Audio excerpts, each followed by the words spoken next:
বাকশিয়ালের রাজনীতি। অধ্যায় 1। জঙ্গলের সিংহাসন।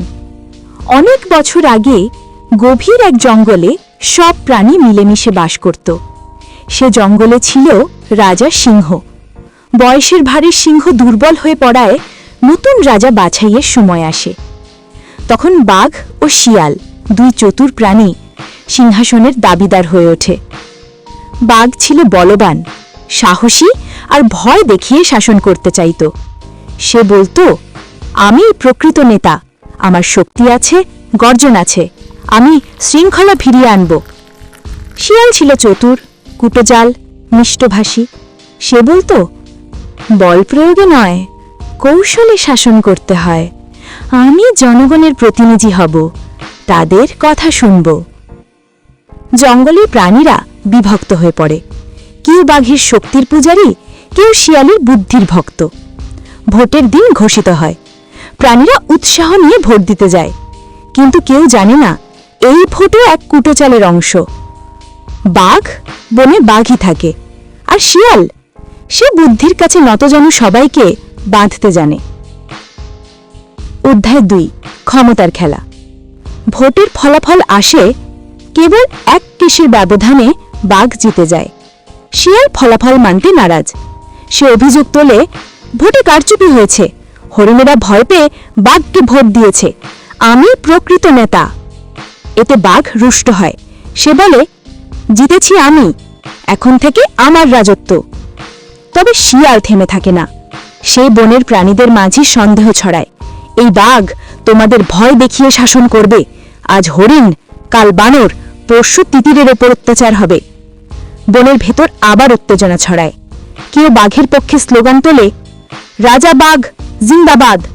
কেউ শিয়ালের দল গঠন করে, চতুরতার রাজনীতি চাই। শিয়াল গোপনে বনমন্ত্রীর কাছে যায়, বলে, বাঘকে একা শাসন করতে দিও না, আমাকে উপদেষ্টা করো, আমি বন রক্ষা করব। বাঘ বুঝে ফেলে শিয়াল সহজে হাল ছাড়বে না, তাই সে শিয়ালকে বন উপদেষ্টা বানায়। তারপর থেকেই শুরু হয় প্রকৃত রাজনীতি। শিয়াল সব জায়গায় নিজের লোক বসাতে শুরু করে। নেকড়ে, শকুন, বনবেড়াল সব তার গোপন সেনা। একদিন দেখা গেল বাঘের আদেশেও কাজ হচ্ছে না।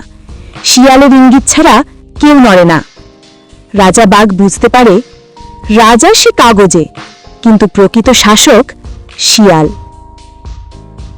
অধ্যায় 3। পতনের প্রহর। বনের আইন ভেঙে পড়েছে। শিয়াল তার দলবল নিয়ে গোপনে গাছ কাটতে দেয়, নদী দখল করে, দুর্বল প্রাণীদের জমি কেড়ে নেয়। বাঘ এসব জানলেও কিছু করতে পারে না, কারণ শিয়ালের গোপনচর সব জায়গায়। প্রাণীরা আশাহত। যারা একসময় বাঘের পক্ষে ছিল, তারাও এখন চুপ। শিয়ালের দলে যোগ না দিলে নিরাপত্তা নেই। একদিন বনভূমির এক প্রান্তে বিদ্রোহ শুরু হয়।